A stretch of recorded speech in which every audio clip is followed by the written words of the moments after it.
আসসালামু আলাইকুম। নতুন আরেকটি ভিডিওতে আপনাদেরকে স্বাগতম। আশা করি আপনারা সবাই ভালো আছেন এবং সুস্থ আছেন। আলহামদুলিল্লাহ আমরাও অনেক ভালো ছিলাম, কিন্তু দুপুরে এরকম একটা অনাকাঙ্ক্ষিত ঘটনা ঘটে গেল, যার জন্য অনেক খারাপ লাগছে। এই যে আমার ছোট মেয়েটা আজকে কয়েল খেয়ে ফেলেছিল, তাই ওকে নিয়ে তাড়াতাড়ি হাসপাতালে যেতে হয়েছে। প্রথমে আমরা গিয়েছিলাম ফরাজি হাসপাতাল থেকে, সেখান থেকে আমাদেরকে বললো যে এখানে কোনো ব্যবস্থা নেই, আপনারা ইয়াতে যান, শিশু হাসপাতালে বা ঢাকা মেডিকেলে। তো এত দূরে যাব কিভাবে, এর জন্য তাড়াতাড়ি করে নর্দাতেই নিয়ে গেলাম।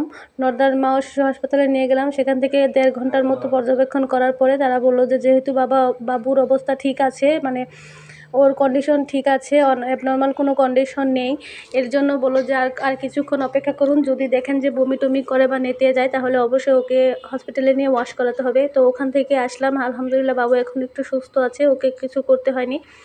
তো আসার সময় দুপুরে খাওয়া দাওয়া করিনি, ওইরকমভাবে বেরিয়ে গিয়েছিলাম, রান্নাও হয়নি, এর জন্য আসার সময় একটু খাবার দাবার নিয়ে আসলাম। আর বছরের প্রথম বড়ই নিয়ে আসলাম, বড়ইটা আর সাথে মিষ্টি বড়ই তো নিয়ে এসেছি, সাথে এরকম টক বড়ই ভর্তাও নিয়ে এসেছি। আসলে মেয়ে মানুষ রাস্তায় যা দেখে তাই ভালো লাগে, আর যদি টক জিনিস হয় তাহলে তো কোনো কথাই নেই। তো আসার সময় এই টক ঝাল মিষ্টি এই বড়ই ভর্তাটা নিয়ে আসলাম। এইটুকু ভর্তা নিয়েছে 20 টাকা। যাই হোক, এটা আলাদা করে সাইড করে রেখে দিচ্ছি। আর এখানে আমি যে লাল লাল বড়িগুলো এনেছি, এটাই আমাদের বছরের ফার্স্ট বড়ি খাওয়া। বড়িগুলো দেখতে যত সুন্দর, আসলে খেতে কিন্তু ততটা ভালো লাগেনি। 200 টাকা কেজি নিয়েছি, আমি এখানে হাফ কেজি এনেছি 100 টাকা দিয়ে। তো দেখতে অনেক সুন্দর ছিল। বড়িটা কিনে মনে হয় ঠকেই গেলাম একবারে।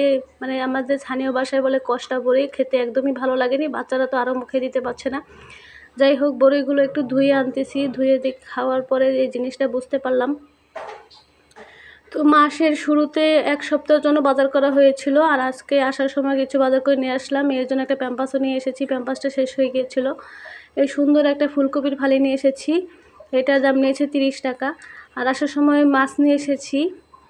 আজকে মাছের মধ্যে এনেছি শুধুমাত্র পাবদা মাছ, আর এনেছি একটা কোরাল মাছ। অনেক দিন ধরেই কোরাল মাছ খেতে ইচ্ছা করছিল, কারণ এটাই ফার্স্ট টাইম খাচ্ছি, এর আগে কোনো দিন কোরাল মাছটা আনা হয়নি। তো এখানে 350 টাকা দিয়ে 1 কেজি পাবদা মাছ নিয়ে এসেছি। প্রায় 2 সপ্তাহের মতো বাজার করা হয়ে গেল, পরবর্তীতে আবার কেনাকাটা করা হবে। আর এখানে একটা এই যে কোরাল মাছ এনেছি, এখানে মাছটা 1.5 কেজির একটু বেশি ছিল। মাছটা আমি এভাবে কেটে নিয়ে এসেছি, এখন ভালো করে ধুয়ে মুছে কেটে ফ্রিজে রেখে দেব। তো এখন বাচ্চাদেরকে সাথে নিয়ে এই যে বড়ইটা ধুয়ে নিয়ে এসেছি, ধোয়ার পর খাওয়ার পরে জানতে পারলাম এরকম অবস্থা। যেহেতু দুপুরে কোনো খাওয়া দাওয়া হয়নি, এর জন্য আমরা এই নাস্তাটাই করে নেব, একবারে রাতে রান্না করে খাওয়া হবে। মন মেজাজ ভালো নেই, দৌড়াদৌড়ি করতে হয়েছে অনেক, একে একে 2টা হাসপাতাল দৌড়াদৌড়ি করা হয়েছে। তো বড়ই ভর্তাটা খেয়ে মনটা একটু ভালো লাগলো, কারণ অনেক সুন্দর, অনেক মজার একটা ভর্তা ছিল। গ্রামে থাকতে অনেক ভর্তাই খেয়েছি, কিন্তু শহরে এরকম ভর্তা খাওয়া হয় না বললেই চলে। আর মানে ওরকম সিচুয়েশনও হয় না। আর বাসায় থাকলে তো অবশ্যই বন্ধুবান্ধবীরা বা বাসার মানুষের সাথে মিলে এরকম করে ভর্তাটা খাওয়া হয়। তো একটি বড়ই মুখে দিয়ে আমার অবস্থা অনেক খারাপ, একটু ভালো হয়নি।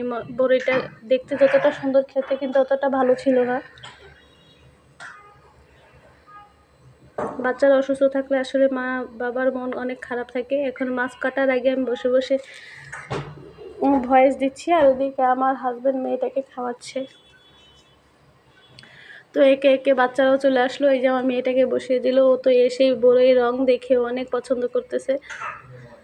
তো ওকে হাতটা সরাতে চাচ্ছিল, ওই আমার ছেলে তো এসে একবারে ঝুড়ি ধরেই সাথে করে নিয়ে যাচ্ছে, ও একটা হাতে নিল। ওদিকে আমার হাজব্যান্ড আমাকে বলতেছে যে একটা জিনিস মুখে দিয়ে এরকম একটা অবস্থা করলো, এখন আবার তুমি ওকে হাতে ভরে দিতেছো, এটা যদি আবার গলার মধ্যে বেজে যায় তাহলে কি একটা অবস্থা হবে। তো আজকের ভিডিওটা বেশি বড় করলাম না, অল্প একটু ভিডিও দিলাম। সন্ধ্যার সময় রান্না করে, সন্ধ্যার সময় ওই দিন পোয়া পিঠা বানাইছিলাম, তেল শেষ হয়ে গেছিলো বলে একটু ডো নর্মালি রেখে দিয়েছিলাম, ওটা বের করে আজকে কয়েকটা পোয়া পিঠা বানিয়ে নিলাম। তো এর সাইজটা এরকম গোল না হয়ে চ্যাপ্টা হওয়ার কারণ হচ্ছে আমি চারদিকে 4টা দিয়েছি, আর এই শেপের কারণে এর সাইজগুলো এরকম ঝিনুকের মতো হয়ে গেছে। যাই হোক, পিঠাগুলো কিন্তু অনেক সুন্দর ফুলেছে। আর বাসায় গুঁড়া আর চিনি থাকলে আমি সবসময় এই পিঠাটা বানাই, কারণ এই পিঠাটা বানাতে অনেক সহজ। আর আমি দেখেছি, আমি নিজে বানাতে গেলে পিঠাগুলো অনেক সুন্দর হয়, কিন্তু কারোর সামনে বানাইতে গেলেই আমার পিঠাগুলো নষ্ট হয়ে যায়। আজকে ভিডিওটা এই পর্যন্তই, সবাইকে ধন্যবাদ।